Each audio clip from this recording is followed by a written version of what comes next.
colecionador aqui da capital que está apaixonado, né? Apaixonado pela história imperial do Brasil, que realmente é magnífica. Ele tem um acervo com mais de 180 itens dessa época. São porcelanas, cristais, moedas e até documentos. A Dani foi lá para ver de pertinho.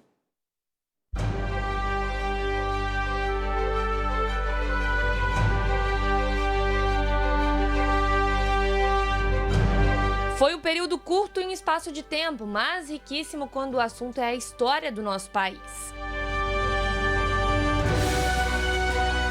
O Brasil Império compreende os anos entre a independência do país, lá em 1822, e a proclamação da República, em 1889. É uma época de imperadores, princesas e muito apreço pela estética. O André é, hoje em dia, um colecionador apaixonado por essa janela de tempo e guarda um acervo riquíssimo de cristais, porcelanas e itens do período imperial. Sempre fui apaixonado pela história do Brasil. E aí, mais ou menos uns 8, 9 anos atrás, eu comprei meu primeiro prato em leilão e desde que ele chegou pelo correio, me apaixonei e a partir de então a coleção foi só aumentando. Aqui a gente tem apenas algumas das peças do acervo expostas, mas são mais de 180 exemplares, itens do período imperial brasileiro. André, esse aqui, por exemplo, é uma das porcelanas, ou a porcelana que foi eleita a mais bonita do mundo, é isso? Essa daqui é realmente uma relíquia, é o prato chamado de Serviço dos Pavões. Ele pertenceu ao rei Dom João VI e ele trouxe de Portugal quando ele veio para cá. A gente tem um outro exemplar aí também que eu vou pedir para você pegar, que conta uma história de algo bem comum para nós brasileiros até, né? Queria que você falasse um pouco. Esse é muito curioso, é o prato do Barão de Drummond. Além de ser uma peça muito bonita, é uma das queridinhas entre os colecionadores, a curiosidade desse titular é que ele inventou o jogo do bicho. Na época não tinha esse nome, mas ele criou o Jardim Zoológico do Rio de Janeiro e como uma forma de manutenção do zoológico, ele escondia um dos animais e imprimia números nos bilhetes de quem ia até o zoológico. No final do dia ele sorteava, quem acertava o bicho levava uma parte do dinheiro, a outra ficava para a manutenção do zoológico.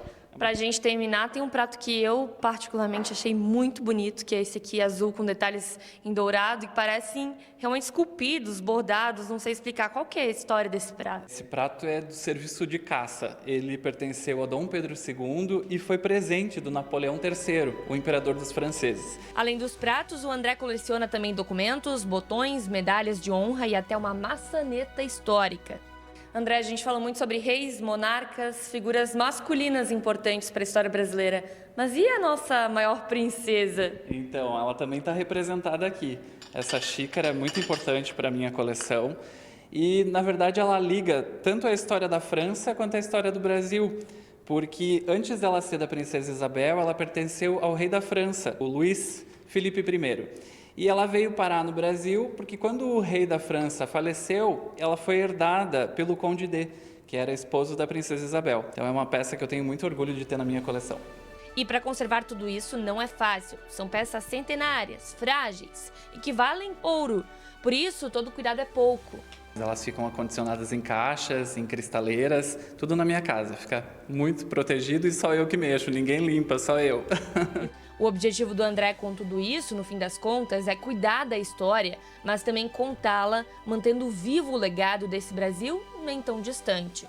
Escrevi o livro A Mesa do Rei, ele foi lançado em 2022 e estou finalizando o livro 2. Esse vai contar sobre as porcelanas de Dom Pedro I, Dom Pedro II, as imperatrizes e os príncipes. Eu também divulgo meu trabalho no Instagram Barão de Perdizes, até convido a quem quiser conhecer mais sobre essas peças, pode seguir lá no Instagram que tem bastante informação.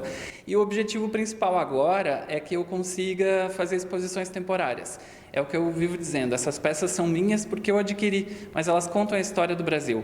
Então eu acho muito importante que a população possa ter contato de pertinho com essas peças. Quem tiver interesse em instituições, museus que quiserem realizar exposições, só entrar em contato comigo.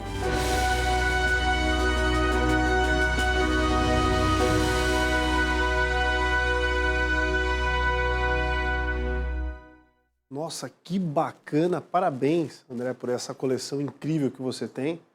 Nos faz refletir profundamente sobre equívocos históricos que foram cometidos ou até injustiças em relação à família imperial, que trouxe grande riqueza intelectual ao Brasil, essencialmente, como a própria história de Dom João VI, que era um cara muito inteligente e teve a sábia decisão de deixar Napoleão haver navios, né? Esticando a força do Império para além mar e trazendo exatamente não só a memória, mas toda a sabedoria com a construção de uma grande biblioteca, a formação do primeiro banco brasileiro, estrutura econômica e também de intelectuais, né, que geraram uma sequência de gerações, produziram uma sequência de gerações. Muito legal. Vamos fazer